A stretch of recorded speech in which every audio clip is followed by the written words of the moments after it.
জামাই ষষ্ঠীর একেবারে তোড়জোড় শুরু হয়ে গেছে সেই সকাল থেকে। সকালে লুচি তরকারি খেয়ে তো শুরু হয়েছে, তবে দুপুরের কি কি মেনু আছে মামা বলো? প্রচুর কিছু আছে, একটু বলো শুনি। এখানটাতে ফার্স্ট থেকেই তাহলে দেখাই। ভাত হয়ে গেছে এক হাঁড়ি।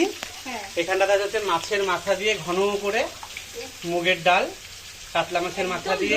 ফুল লোডেড হ্যাঁ। মাছের মাথা। আর এখানে আছে 3 রকমের ভাজা, বেগুন ভাজা, পটল ভাজা, কাঁকরোল ভাজা।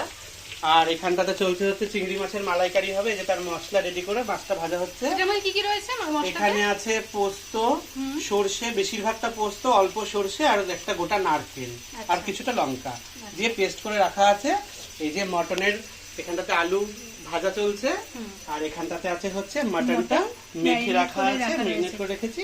এটা পুরো ঢাকনাটা একটু সরো, এই জায়গাটা অন্ধকারটা। এই যে দেখো, মটনটা দেখেই তো পুরো মানে ম্যারিনেশনটা দেখেই খুব লোভ লাগছে।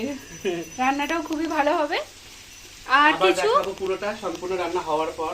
আর চাটনি পাপড় কিছু? না, চাটনি ফাটনি করিনি, কেননা সত্যি কথা বলতে ওগুলো থেকে যায়, ওগুলো এই থেকে মটন যায়। ফাটন খাওয়ার পরে